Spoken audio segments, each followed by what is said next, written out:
세계에서 독신 여성이 가장 많은 나라에 대해 이야기해 볼까요? 고대 전통이 여전히 살아 숨쉬는 러시아의 광활한 대지를 함께 여행해 봅시다. 이곳에서는 손님에게 아내가 함께 시간을 보내도록 허락하는 것이 특별한 환대의 표현으로 여겨지며 사람들은 영하의 혹독한 추위 속에서도 일상을 이어갑니다. 만약 제가 이 나라에서는 어머니들이 아이들의 건강을 위해 눈보라 속에서도 오랜 시간 산책을 시킨다고 말하면 믿으시겠어요? 하지만 이 모든 것이 실제입니다. 지구에서 가장 혹독한 나라, 러시아에 오신 것을 환영합니다. 1. 광대함과 혹독한 날씨.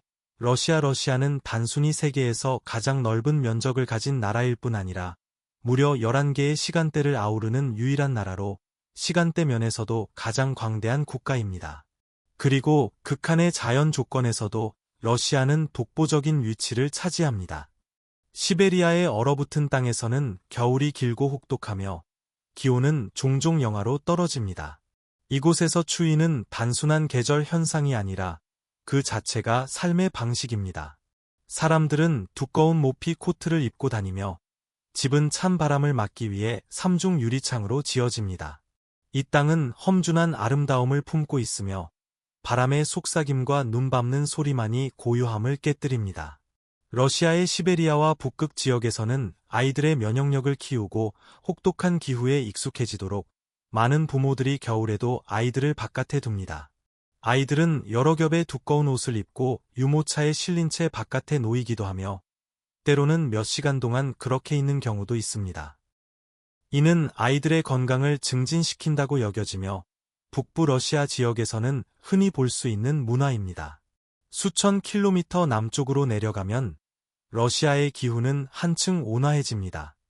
흑해 연안에는 아열대 기후 덕분에 해변을 따라 포도밭과 야자수가 흔히 자라고 있습니다. 소치와 같은 도시에선 이 나라 북쪽 끝이 북극권에 속해 있다는 사실을 잠시 잊게 됩니다. 우랄 산맥은 시베리아의 서쪽 경계에 우뚝 솟아 있으며 오랫동안 유럽과 아시아를 가르는 경계로 인식되어 온 고대 산맥입니다. 이곳은 풍부한 광물 자원과 깊은 역사적 의미를 지니고 있으며 수많은 제국의 흥망성쇠를 지켜본 증인이자 지금도 천연 자원과 민속 문화의 원천으로 기능하고 있습니다. 그러나 러시아 자연의 매혹적인 경관 중에서도 북극 지역의 하늘을 푸른빛, 보랏빛, 붉은빛으로 수놓는 북극광은 단연 압도적입니다. 오로라 보레알리스로 알려진 이 자연현상은 겨울철에 가장 자주 나타나며 눈 덮인 황야 위로 신비로운 빛을 들이웁니다. 시베리아의 악명 높은 노동 수용소에 얽힌 어두운 역사 속으로 들어가 보면 자연스럽게 이런 의문이 남습니다. 과연 그 험난한 환경 속에서 사람들은 어떻게 생존해낼 수 있었을까요? 다음 섹션에서는 혹한의 땅에서 살아가며 번영을 이루는 시베리아 사람들의 놀라운 회복력을 살펴보겠습니다. 그들이 가진 생존의 비결은 과연 무엇일까요? 이 옛단 지역과 고립된 땅 시베리아, 혹독한 조건이 지배하는 대지 시베리아는 무려 1130만 제곱킬로미터에 달하는 광활한 땅으로 러시아 전체 면적의 약 76%를 차지하며 지구상에서 가장 옛단 지역 중 하나로 꼽힙니다.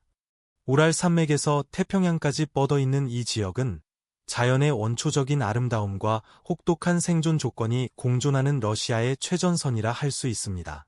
거대한 면적에도 불구하고 인구 밀도는 제곱킬로미터당 겨우 3명에 불과해 세계에서 가장 희박한 인구 분포를 보여줍니다. 시베리아의 군락 유사는 단순한 자연적 고립을 넘어 과거에는 정치적 도구로 활용되었습니다. 소련 시절 이 지역은 악명 높은 정치범 수용소가 설치된 장소로 이용되었고 노동 수용소들은 중앙의 엄격한 행정 시스템에 의해 철저히 관리되었습니다. 이는 그곳에서 벌어진 공포와 고통을 암시합니다. 이 군락 시스템은 주로 반체제 인사나 체제에 위협이 된다고 판단된 사람들을 대상으로 운영되었습니다. 그러나 정치적 이유뿐 아니라 당시 소련 지도부는 시베리아에 존재하는 막대한 천연 자원을 수탈하기 위한 수단으로도 수용소를 이용했습니다.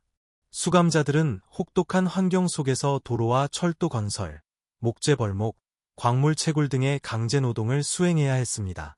극심한 추위, 식량 부족, 끊임없는 육체 노동은 많은 이들의 목숨을 앗아갔습니다. 이 땅은 러시아 역사에 깊은 흔적을 남겼고, 지금도 시베리아의 신비롭고 매혹적인 분위기를 더욱 특별하게 만드는 요소로 남아 있습니다. 시베리아 사람들, 특히 가장 외진 지역에서 살아가는 이들은 대부분의 해를 차지하는 겨울에 혹독함에 적응하며 살아갑니다. 빽빽한 타이가 숲, 얼어붙은 대지, 광활한 평야와 험준한 산악 지형은 이곳을 마치 세상과 완전히 동떨어진 느낌으로 만듭니다. 현대 도시의 소음과는 거리가 먼 고요하고도 강인한 삶이 이어지는 곳입니다. 이 광대한 시베리아 황야에는 믿기 어려운 생존의 이야기가 숨겨져 있습니다. 아가피아 리코바는 현재 80세가 넘은 여성으로 세계에서 가장 고립된 사람으로 알려져 있습니다. 그녀는 1930년대 종교 박해를 피해 시베리아 깊숙한 산속으로 들어간 구교도 가정에서 태어나 수백 킬로미터 떨어진 황야에서 평생을 살아왔습니다. 그녀의 가족은 40년 넘게 완전히 고립된 채 살아가며 제2차 세계대전이 일어난 사실조차 알지 못했습니다. 1970년대 후반, 소련 지질학자들에 의해 이들의 오두막이 발견되기 전까지 리코바 가족의 존재는 세상에 알려지지 않았습니다. 이후 아가피아는 홀로 황야에 남아 작은 농장을 돌보며 땅에 의존해 살아가고 있습니다. 그녀의 삶은 인간의 놀라운 회복력과 자립적인 생존 의지, 그리고 시베리아 사람들에게 공통적으로 나타나는 자연과의 깊은 연결을 증명합니다. 시베리아에서의 삶은 거리로 정의됩니다. 이웃과의 거리, 도시와의 거리, 그리고 현대 문명과의 거리. 그러나 이 외딴 땅을 견디는 사람들에게 시베리아는 그 어떤 곳과도 비교할 수 없는 순수한 삶을 제공해 줍니다. 3. 오이мя콘. 세계에서 가장 추운 마을 시베리아의 얼어붙은 심장부에 위치한 작은 마을 오이мя콘은 지구상에서 가장 낮은 기온이 기록된 거주지로 알려져 있습니다. 이곳의 기온은 영하 67도 이하로 떨어진 적도 있으며 주민들에게 이 혹한은 단순한 계절이 아니라 일상 그 자체입니다. 오이мя콘에서는 겨울이 무려 9달 동안 이어지며 한낮의 길이는 단 3시간에 불과할 때도 있습니다. 이런 환경에서 자동차는 하루 종일 시동을 켜둔 채 유지되어야 하고 맨살은 단 몇 분 만에 얼어붙을 수 있습니다. 땅은 영구 동토층으로 구성돼 있어 땅을 파는 일이 거의 불가능하며 이로 인해 고인을 실내에 임시 보관하는 등 독특한 장례 방식이 존재합니다. 이처럼 배관이 자주 동파되는 환경에서는 실내 화장실보다 야외 화장실을 선호하는 경우가 많습니다. 질문 하나 드릴게요. 오이мя콘 같은 마을에서 살아간다는 건 과연 어떤 기분일까요? 여러분의 생각을 댓글로 남겨주세요. 그 전에 여러분께 작지만 큰 도움이 되는 부탁 하나 드리겠습니다. 지금 보고 계신 분들께서 알림벨을 눌러주시고 구독 버튼을 눌러주신다면 정말 감사하겠습니다. 여러분의 관심과 참여는 저희에게 큰 힘이 됩니다. 여러분의 응원 덕분에 저희는 더욱 깊이 있는 콘텐츠를 만들 수 있습니다. 약속드릴게요. 이제 문화와 전통에 대한 이야기로 넘어가 보겠습니다. 이 지구상에서 가장 특별한 장소 중 하나인 이 땅을 더 깊이 들여다보며 그 속에 깃든 사람들과 관습을 함께 탐험해 봅시다. 4. 추코트카. 영구 동토. 이 땅 러시아의 북동쪽 끝자락, 세상의 끝처럼 느껴지는 곳. 추코트카는 지구에서 가장 추운 지역 중 하나로 면적은 70만 제곱킬로미터를 넘으며 프랑스보다도 큽니다. 이 광활한 땅에 단 5만 명 남짓한 인구만이 흩어져 살아갑니다. 이곳에서는 자연이 삶의 모든 부분을 지배하며 사람들은 상상을 초월하는 조건에서 살아갑니다. 영구 동토층이 지표 깊숙이 얼어붙은 이곳에선 단순한 무덤조차 파기 어렵습니다. 그래서 겨울철에 고인을 묻지 못할 경우 지하실이나 차가운 창고에 임시로 안치하고 여름이 올 때까지 기다립니다. 구조물을 세워 땅과 직접 접촉하지 않게 하는 방식도 사용됩니다.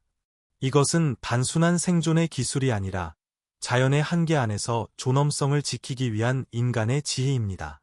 추코트카의 주민들, 특히 에스키모와 추크치족은 세대에 걸쳐 혹한의 환경에 적응해 왔습니다.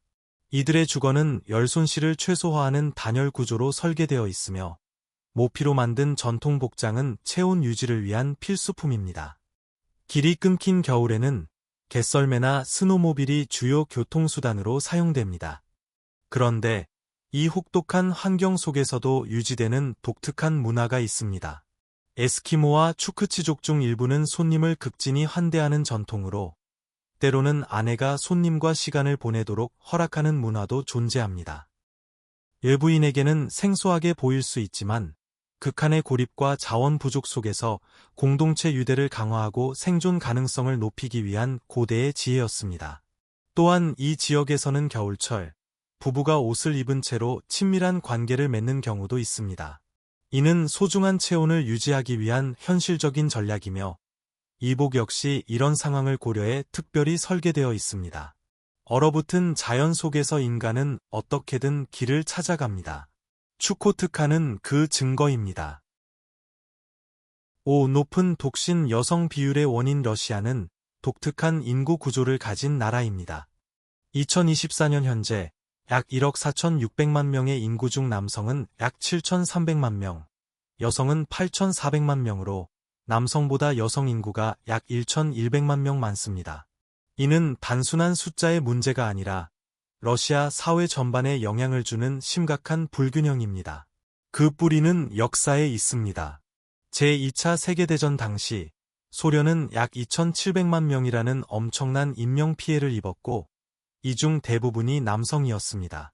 전후에는 수많은 여성들이 남편 없이 남겨졌고 이는 오늘날까지 이어진 성비 불균형의 주요 원인 중 하나가 되었습니다. 현대 러시아의 도시화도 한몫했습니다. 많은 남성들이 중공업이나 군 복무를 위해 이동하거나 목숨을 잃었고 여성들은 교육과 일자리를 위해 대도시로 집중되었습니다. 반면 농촌이나 시베리아 같은 지역은 인구 밀도가 매우 낮고 이로 인해 여성들이 파트너를 찾는 일이 더 어려워졌습니다. 더욱이 러시아 남성들은 평균 수명이 짧고 음주, 흡연, 위험한 노동 환경 등 건강 문제로 조기 사망률이 높습니다. 이로 인해 특히 중장년층에서는 여성 대비 남성 수가 현저히 낮습니다. 하지만 러시아 여성들은 이 현실을 수동적으로 받아들이지 않습니다. 특히 도시 지역에서는 여성들의 고등 교육 수준이 높고 다양한 분야에서 경력과 독립성을 추구하며 삶을 개척하고 있습니다. 결혼을 인생의 목표로 삼기보다는 자신의 커리어와 개인적 성취를 중시하는 여성들이 점점 많아지고 있습니다. 농촌이나 옛단 지역에서는 인터넷과 소셜미디어가 새로운 연결의 창구가 되고 있습니다. 외롭지만 강인하게 살아가는 여성들은 이 광활한 나라 속에서도 자신만의 길을 개척하며 살아갑니다. 6. 크렘린, 정치적 권력의 중심. 사람들이 러시아의 권력과 웅장함을 생각할 때 그들의 마음은 종종 크렘린으로 향합니다. 많은 사람들이 크렘린이라는 용어를 러시아 정부를 지칭하는 데 사용하지만 그 진정한 기원과 의미는 훨씬 더 복잡합니다.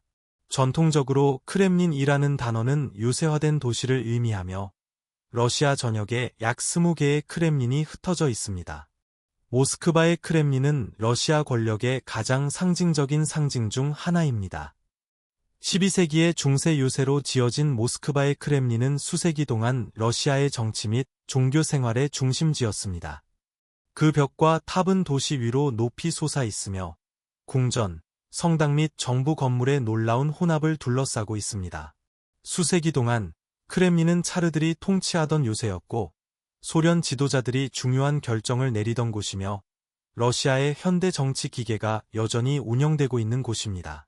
크렘린 내부의 또 다른 주목할 만한 특징은 크렘린의 대종, 즉 차르 종입니다. 약 200톤의 무게를 지닌 이 종은 세계에서 가장 큰 종이지만 한 번도 울리지 않았습니다. 18세기에 주조되었지만 걸기 전에 화재로 손상되어 오늘날에도 조용하지만 장엄한 러시아의 성취를 상징하는 상징으로 남아 있습니다. 7. 러시아의 세 가지 인상적인 특징. 스탈린 건축. 모스크바의 가장 독특한 건축적 특징 중 하나는 스탈린식 마천루의 집합체로 종종 7자매라고 불립니다. 이 거대한 고딕 스타일의 건물들은 1940년대 후반과 1950년대 초반에 요제프 스탈린에 의해 소련의 힘을 상징하기 위해 커미션드 되었습니다. 이 우뚝 솟은 건물들은 모스크바의 스카이라인을 지배하며 정부 본부에서 대학까지 다양한 기능을 수행합니다. 이들은 소련 시대를 상기시키는 동시에 모스크바의 회복력과 야망을 나타내는 랜드마크로 자리 잡고 있습니다. 그러나 최근 몇 년 동안 모스크바의 스카이라인은 크게 변화했습니다.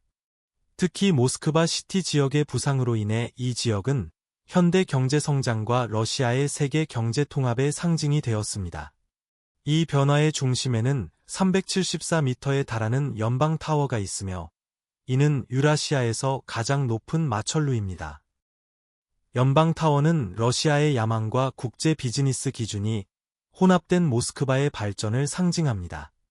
8모스크바 지하철 모스크바의 마천루가 현대 혁신을 상징하는 반면 도시의 지하철 시스템은 소련 시대의 웅장함을 보여주는 놀라운 예입니다. 세계에서 가장 아름다운 지하철 시스템 중 하나로 여겨지는 모스크바 지하철은 단순한 대중교통 시스템이 아니라 사람들을 위한 궁전으로 설계되었습니다. 대리석, 모자이크, 샹들리에 및 조각상으로 장식된 역들은 모스크바 지하철을 타는 것이 마치 박물관을 걷는 것처럼 느끼게 합니다. 각 역은 소련의 역사와 승리를 이야기하며 장인정신과 자부심이 넘치는 과거의 시대를 반영합니다. 1935년에 개통된 모스크바 지하철은 현재 340km 이상에 걸쳐 있으며 200개 이상의 역이 있어 세계에서 가장 큰 지하철 네트워크 중 하나입니다. 또한 하루에 1000만 명 이상의 승객을 수송하는 가장 바쁜 지하철 중 하나입니다. 그 아름다움과 규모를 넘어 지하철은 러시아 역사에서 중요한 역할을 했습니다. 제2차 세계대전 동안 많은 역이 공습 대피소로 사용되어 시민들을 폭격으로부터 보호했습니다. 일부 역은 냉전 동안 핵 공격을 견딜 수 있도록 설계되었습니다. 모스크바 지하철의 44개 역은 유네스코 세계유산으로 인정받아 있으며 이는 세계에서 가장 놀라운 대중교통 시스템 중 하나로서의 위상을 더욱 확고히 합니다. 수백만 명에게 일상적인 교통수단으로 기능할 뿐만 아니라 모스크바 지하철은 러시아의 예술적 및 건축적 우수성을 보여주는 증거입니다. 9세계에서 가장 긴 철도 모스크바에서 블라디보스토크까지 무려 9,289km에 걸쳐 뻗어 있는 이 철도는 세계에서 가장 긴 철도입니다. 100년 이상 전에 설립된 이 철도는 유럽과 아시아를 연결하는 중요한 연결고리로 작용하며 러시아 도시와 다른 교통수단으로는 접근할 수 없는 옛단 지역을 연결합니다. 트랜스 시베리아를 여행하는 것은 러시아의 심장을 가로지르는 단면을 경험하는 것과 같습니다. 이 철도는 8개의 시간대를 가로지르며 볼가강과 아무르강을 포함한 16개의 주요 강을 건넙니다. 기차는 유럽 러시아의 구릉지에서 우랄 산맥의 험준한 봉우리, 그리고 마지막으로 시베리아의 광활하고 얼어붙은 지역을 지나며 숨막히는 다양한 풍경을 제공합니다. 이 여정은 세계의 육지 면적의 거의 11%를 차지하는 나라의 다양한 지리와 문화를 엿볼 수 있는 기회를 제공합니다. 많은 이들에게 트랜스 시베리아 철도는 단순한 교통수단이 아니라 인생을 바꾸는 경험입니다. 이 여정은 약 일주일이 걸리며 여행자들에게 분주한 도시에서 옛단 마을까지 러시아의 광활함을 보여줍니다.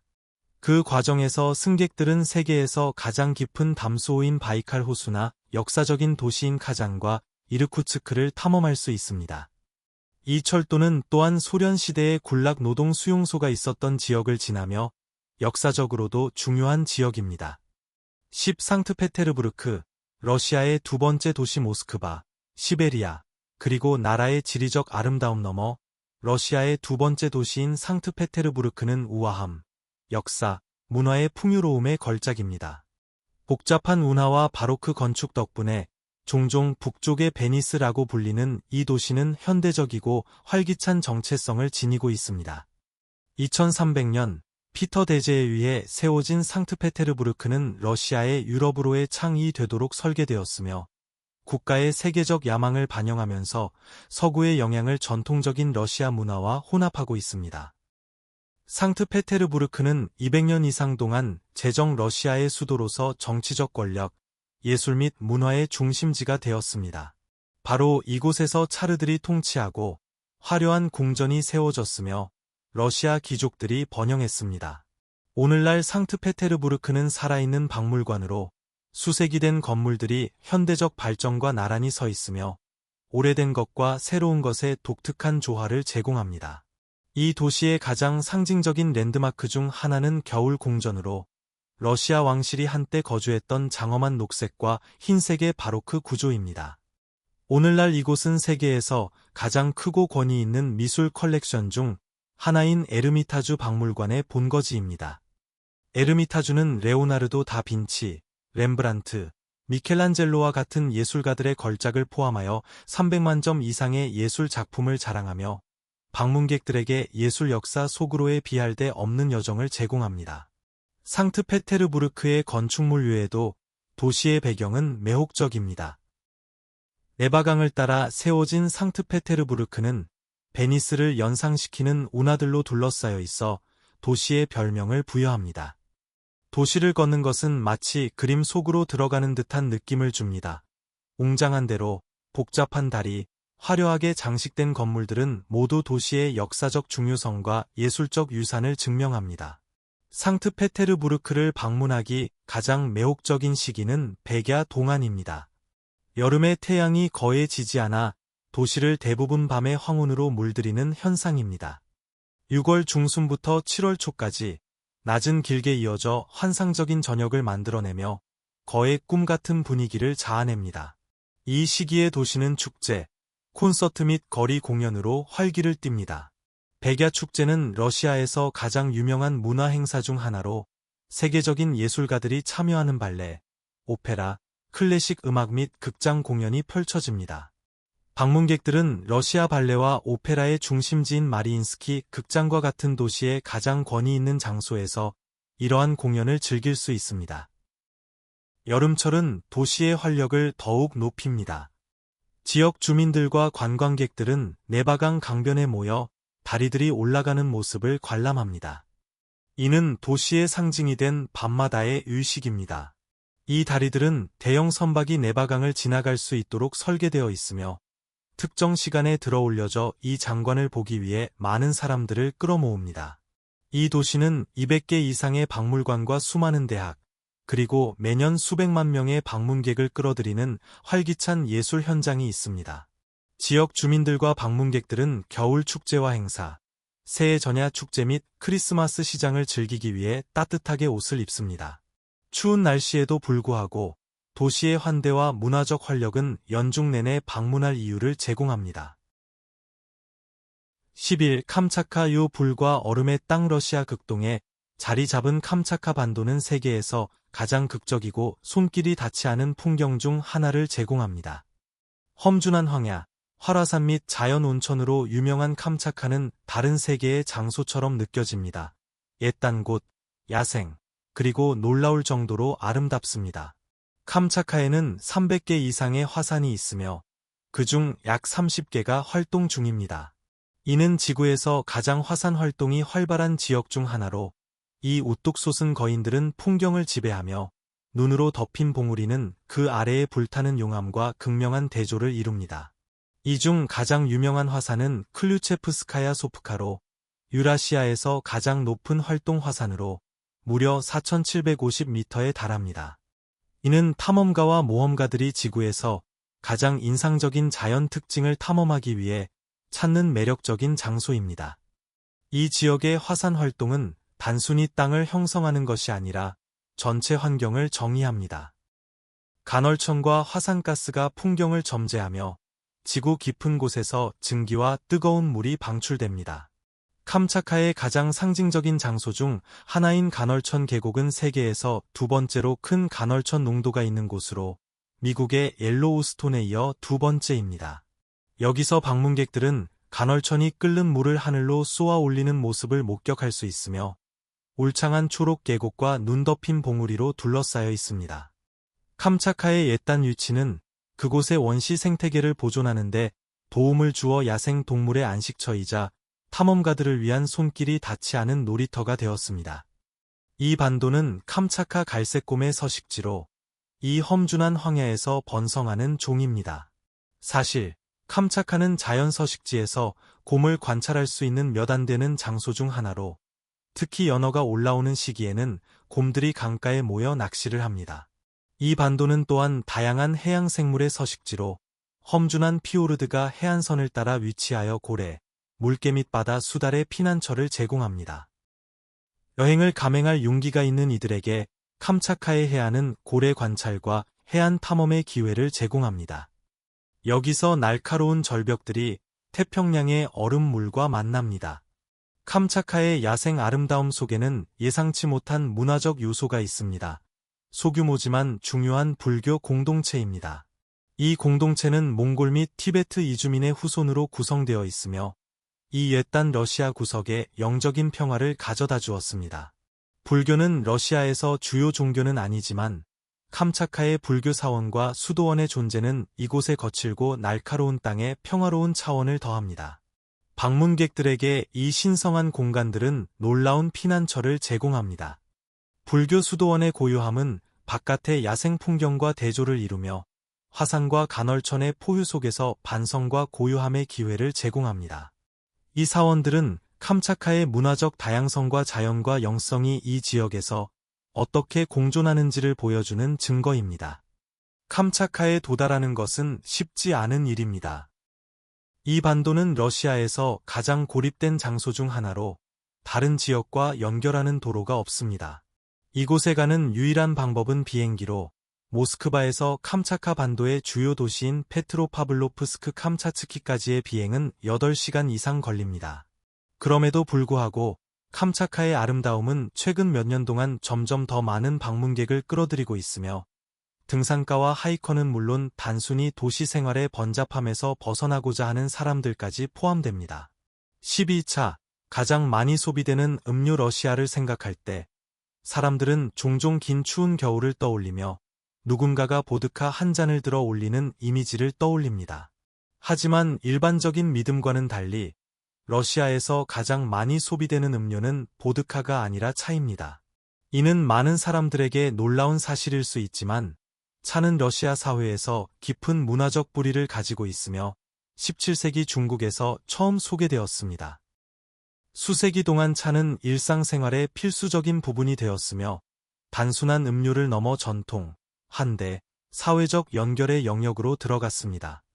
차는 모스크바와 베이징을 연결하는 대차 도로를 통해 러시아에 도착했습니다. 이 긴 여정은 수천 킬로미터를 커버하며 러시아인들에게 맛있고 따뜻한 음료를 소개했습니다. 처음에는 엘리트층만의 사치품이었지만 19세기에는 모든 계층의 사람들이 접근할 수 있게 되었습니다. 2024년 현재 차는 여전히 러시아에서 가장 많이 소비되는 음료로 평균 러시아인은 연간 130kg 이상의 차를 소비합니다. 이는 러시아를 세계에서 가장 차를 많이 마시는 나라 중 하나로 만듭니다. 러시아의 차 문화는 그 어떤 문화와도 다릅니다. 깊이 있는 의식적이며 종종 사모바르와 함께 제공됩니다. 사모바르는 수세기 동안 러시아 가정에서 필수적인 차 우려기구로 사용되어 왔습니다. 금속으로 만들어지고 복잡한 디자인으로 장식된 사모바르는 차를 우려내는 것뿐만 아니라 가족 모임과 대화의 중심 역할을 합니다. 러시아에서 차는 단순한 음료 그 이상입니다. 그것은 사회적 의식입니다. 가족 및 친구들과의 모임에서 차를 마시는 것이 관리이며 특히 늦은 오후나 저녁에 이루어집니다. 차는 종종 다양한 과자, 페이스트리 및 잼과 함께 제공되어 단순한 음료가 다른 사람들과 연결할 수 있는 기회로 변모합니다. 이야기를 나누거나 삶에 대해 이야기하거나 단순히 긴 하루를 마무리하는 것까지 차는 따뜻함을 제공하며 신체적으로나 정서적으로 관계를 맺는 방법이 됩니다. 러시아에서 가장 인기 있는 차는 홍차이며 강하게 우려내어 설탕이나 레몬과 함께 제공됩니다. 다른 차 문화와는 달리 러시아인들은 종종 금속 홀더에 담긴 유리잔에서 차를 마십니다. 이 홀더는 기차에서 사용하기 위해 원래 설계되었으며 유리가 너무 뜨거워지는 것을 방지합니다. 오늘날에도 특히 러시아의 전설적인 장거리 기차에서 여전히 널리 사용됩니다. 러시아 차 문화의 가장 상징적인 요소 중 하나는 사모바르입니다. 물을 데우는 기구 이상의 의미를 지닌 사모바르는 오랫동안 환대와 가정의 따뜻함을 상징해 왔습니다. 전통적인 사모바르는 내장된 굴뚝을 가지고 있어 숯을 사용하여 물을 데울 수 있으며, 이에는 농축된 차를 준비하는 작은 주전자가 있습니다. 이 강한 차는 사모바르에서 나오는 뜨거운 물로 희석되어 각 사람이 자신의 취향에 맞게 차의 강도를 조절할 수 있도록 합니다. 농촌 지역이나 오늘날 일부 가정에서도 사모바르는 여전히 일상생활의 중심 부분으로 남아 있습니다. 이는 종종 모임에서 사용되어 손님들이 둘러앉아 차를 마시고 대화를 나누는 아늑한 분위기를 만들어냅니다.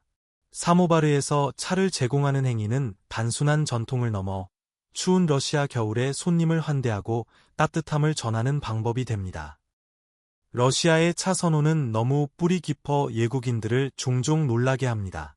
보드카가 러시아의 상징적인 음료라는 국제적인 이미지에도 불구하고, 통계에 따르면 러시아인들은 정기적으로 알코올보다 더 많은 차를 소비합니다. 사실, 차는 가정뿐만 아니라 사무실과 공공장소에서도 중요한 역할을 하며, 특히 늦은 오후에 사람만 이 차를 즐기기 위해 휴식을 취하는 모습을 자주 볼 수 있습니다. 소비자들은 소련시대에 차 소비가 증가하였으며, 20세기에는 차를 마시는 관습이 전국적으로 만연하게 되었습니다. 시베리아의 작은 마을에서부터 모스크바와 상트페테르부르크와 같은 분주한 도시까지 차 문화는 여전히 강력합니다.